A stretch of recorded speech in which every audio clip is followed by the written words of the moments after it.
O ką, jūs einam į futbolą šiandien? Kauno Žalgirio futbolo komanda žaidžia labai svarbias taurės varžybas pusfinalį su Gargždų Banga ir panašu, kad Žalgirio administracija, visa komanda tikrai puikiai pasistengė, nes buvo labai daug reklamų, daug kviečiančių atvykti į šias varžybas. Ir tiesą sakant, šiemet tiek žmonių prie Dariaus ir Girėno stadiono, kai ten vyko futbolas, neatsimenu, nei kai žaidė Žalgiris, nei kai žaidė Lietuvos rinktinė. Žodžiu, manau, kad stadionas bus, gal nepilnas, bet tikrai apypilnis. Pažiūrėsim, kaip, bet aplinkui žmonių pilna. Jam tarpu nesuabėjau ir spėsiu laiku ir varžybas atvykti, nes atrodo pasilikau pakankamai laiko, bet tokius kamščius sutikau, kiek prie stadiono niekad nerasdavau, bet dar iki rungtynių 10 minučių beveik. Nežinau, ar pristačiau čia per tą skubėjimą, tai šiandien Žalgiris, kaip minėjau, tikrai, kad pusfinalėje žaidžia su Gargždų Banga, tai varžovas, kuris, manau, tikrai yra gan rimtas. Jeigu žiūrint Lietuvos lygos lentelę, tai Žalgiris 3, Banga 4, tai skirtumas nėra didelis, aišku, tas taškų atsilikimas šiek tiek didesnis. Nebereikalo tiek dėmesio skirta šiom varžybom, nes Žalgiris niekada dar nebuvo laimėjęs šios taurės, o jau pusfinalis, tai manau, kad Žalgiris jaučia, kad tai yra puikus šansas pasiimti trofėjų, o mano noras dabar nueiti ir pažiūrėti, kaip atrodo Dariaus ir Girėno stadiono žolė, ar atsigavo kažkiek.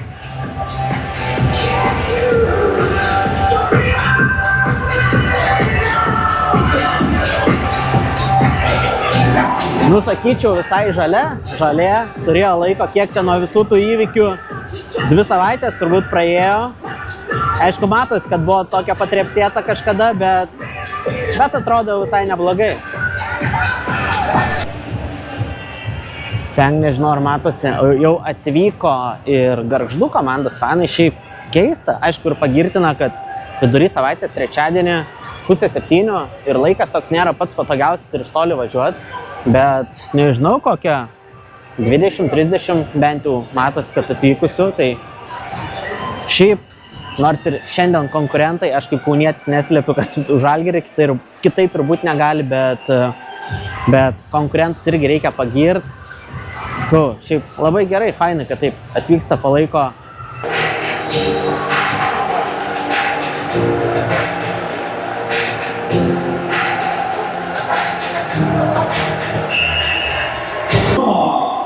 Dešimtasis numeris kapitonas Granas Hilgedas, numeris 12 Jonathan Tondini, 17 Olmola Kajonė, 19 Donas Černy. Dabar prasidėjus rungtynėm pastebėjau, kad Bangos fanų ten gal matosi atvyko tikrai daugiau negu 20 ar 30, kaip pirmai minėjau, tai tiesiog matyti, tai buvo jau vėluojantis, vėliau atvykstantis fanai, o šiaip tikrai jų yra visai nemažai. Ir netgi girdisi visai neblogai, o stadiono tribūną žiūrint, tai faktas, netrodo jos labai pilnas. Aišku, dar daug žmonių, man atrodo, yra koridoriuose prie baro ir panašiose vietose, tai manau, kad tribūnas dar papilnės.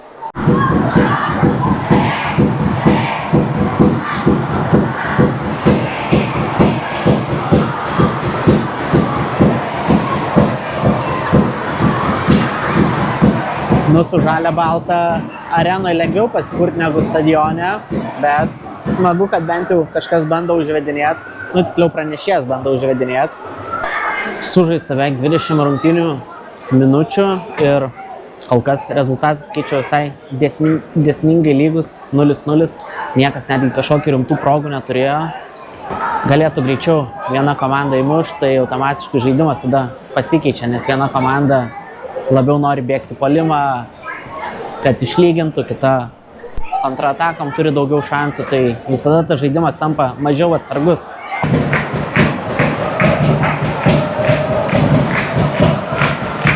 Žalgirio komandos fanų nors ir nedaug yra, bet po biškį bando pasikurt, nes pradžio rungtynių, tai skaičiau, Gargždų fanai netgi garsesni buvo. Tai gali už Žalgirio fanam biški principai suėmė, kad negalima svečių fanam nusileisti pagal garsą.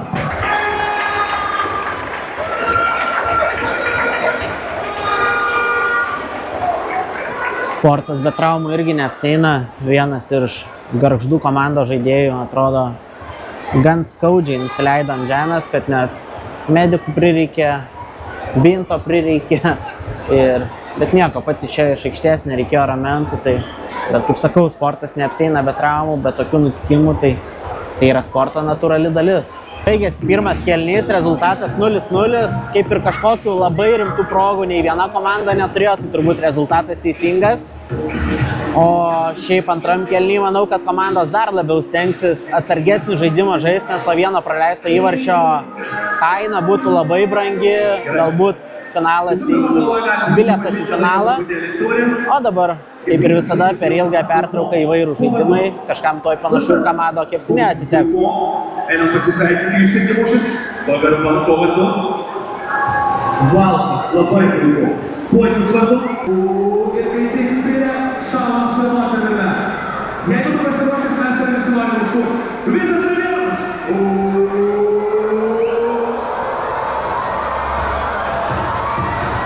Jeigu šis žmogus įmuša iš pirmo karto, jis pasiema Kamado bono, nepasiema Kamado bono. Valda. Panašu, iš vidurio aikštės ne taip ir lengva yra įmušti. Pirmam žaidėjui nepavyko. Gerai, publika vienu prieš.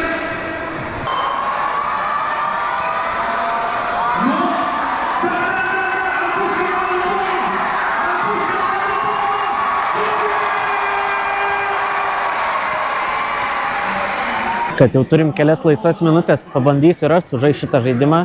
Nežinau, kas čia gausis.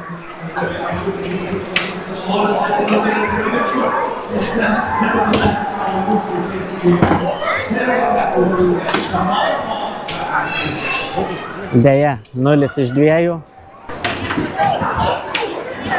Kas čia per žaidimas, tai tiesą sakant, nelabai ir įsivaizduoju.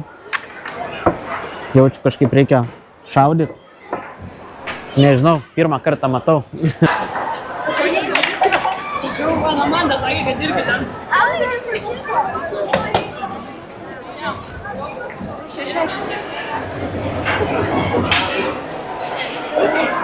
Tiek daug skirtingų ir nematytų man žaidimų, kad prie kiekvieno iš jų turėtų turbūt instrukcija būti parašyta, kaip su jais žaisti.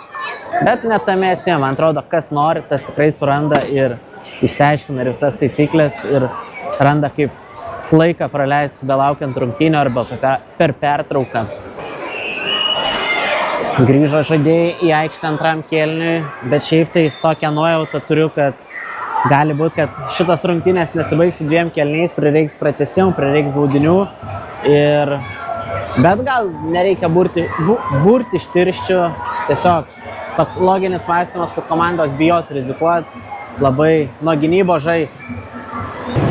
Antrą kėlinį, kol kas sakyčiau, sužaidus 10 minučių tikrai užtikrintai kontroliuoja visą žaidimą Žalgirio komanda, bet žaidimą kontroliuoja ir įvarčio neįmuši, iš to naudos kaip ir nelabai yra. O kitas dalykas, dabar net pagalvojau, šiandieniniai varžovai Gargždų Banga turbūt yra tas varžovas, kurie turi tą skanduotę, kurią žino visi.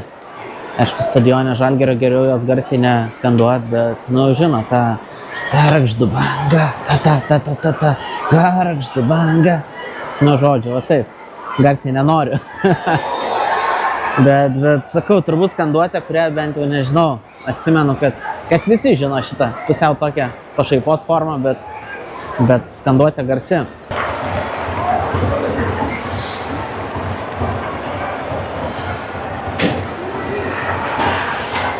Gražus tas Kauno stadionas tikrai, jeigu dar pilnesnis būtų ta visa eilė priešais kitus vartus, tai dar kitaip atrodytų, bet šiaip va čia, kur žmonių užsipildė, tai šiaip tikrai gražiai atrodo.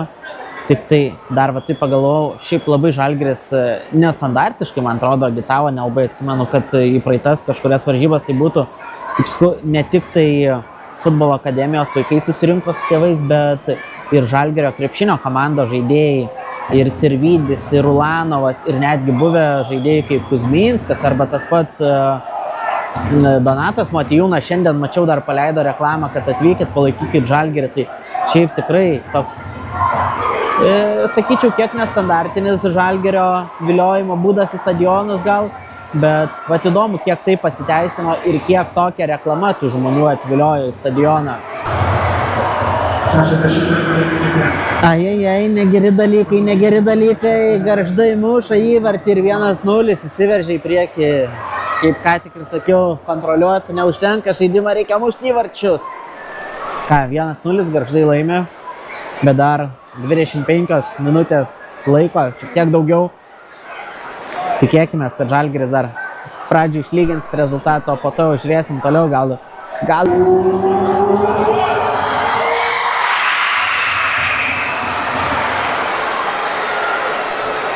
Nedaug trūko, geras baudos smūgis, bet vartininkas irgi gerai sudirbo. Šiaip kitam pusfinalėje šiuo metu irgi žaidžia Telšių Džiugas prieš Kauno rajono komandą Hegelmanus. Ir kiek mačiau, Hegelmanai po pirmo kėlinio pirmauja 1-0, tai aš tokį net visai norą turėjau, kad galvoju būtų visai smagu tas derbis Kauno komanda prieš Kauno rajono komandą, Hegelmanai prieš Žalgirį. Bet Žalgiriui dar trūksta, bando atakuoti, bet sunku. Gargždai dabar iš visų jėgų jau ginasi, saugo rezultatą. Gargždų komandos medikai tai šiandien darbo daug turi, nes pirmam kėliny 1 ar 2 kartai buvo, dabar vėl prireikė mediko, nes atrodo galvom tarpusavėje daug Gargždų komandos žaidėjai susidūrė ore, tai vienas iš jų šiek tiek skaudžiau nukentėjo, kitas mažiau. Bet skau, Gargždų medikas darbo šiandien turi. O iki rungtynių pabaigos lieka kiek daugiau nei 15 minučių. Rezultatas nesikeičia, 1-0, Žalgirio komanda kol kas pralaimi. Tikėkim, kol kas. Aišku, šiaip reiktų pasakyti, kad Gargždų komanda Žalgiriui šį sezoną apskritai yra labai neparankus varžovas, nes šiemet žaidė 3 kartus, 2 kartus sužaidė 1-1 lygiosios, o 1 kartą Gargždai laimėjo 3-0. Tai Žalgiriui šiemet dar nei karto nepavyko nugalėti Gargždų Bangos. Gal ir dabar nepavyks. Kas dar būtų labai gaila, tai faktas, kad žmonės dažnai myli ne sportą, o pergalės. Ir kai matai tribūnas pakankamai pilnesnės negu paprastai, tai tiesiog norisi, kad žmonės ateitų, komanda iškovotų pergalę, išeitų žmonės su gerom emocijom, kitą kartą grįžtų. O dabar, kai susirinko, praloš, emocijos blogas, nuotaikos blogas, automatiškai tada ir kitą kartą žymiai mažiau šansų, kad tie patys žmonės grįž į stadioną, bet kaip sakau, dar yra laiko, dar beveik 15 minučių, tai dar tikrai viskas gali pasikeisti rezultate. Spėkit, kas vėl skuba į aikštę. Taip, Gargždų medikas dar turi darbą. Aš nežinau, ar čia Žalgiris taip šiurkščiai žaidžia, ar tiesiog šiandien jiem nesiseka, o gal kitas variantas, kai turi persvarą, laiko lieka apie 10 minučių, kiek daugiau ir prasideda tas visas laiko tempimas, neskubėjimas, pasimuliavimas. Galbūt rungtynių pabaiga ir šitas dar gali dar labiau pasireikšti.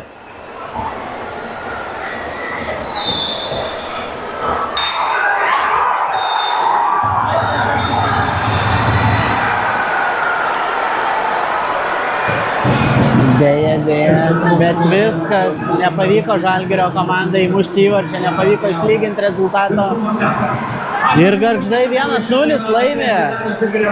Žiūrovai, šiaip gaila, kad žiūrovai net nesulaukė galutinio rezultato, dar likus 5 minutėm pradėjo skirstytis, nors rezultatas tik tai 1-0 buvo, kai tikrai viskas dar galėjo keistis ir į vieną ir į kitą pusę. Šiaip dėl to keista. O šiaip, kiek aš ateinu šiemet šį sezoną į Žalgirio futbolo varžybas, kažkaip sunkiai sekasi, arba pralaimėjimai, arba lygios, aš net galvoju, ar teko būti šį sezoną, tada kai pergalė buvo iškovota bent viena. Bet sportas toks yra dalykas. O aš džiaugiuosi, kad bent jau atvykau, pasižiūrėjau, kaip viskas atrodo, kaip kovojo, kokios rungtynės buvo. tą visai neblogą stadiono atmosferą pajutau. Jeigu Lietuvos mastais taip galima pasakyti, neblogą atmosferą. Tai, jeigu jau pažiūrėjai šį video apie mano apsilankymą Žalgirio varžybose, apie pusfinalio varžybas, tai palaikink, pasubscribink kanalą ir iki kito video. Nežinau, renginys ar kas bus, kažką pažiūrėsim. Iki.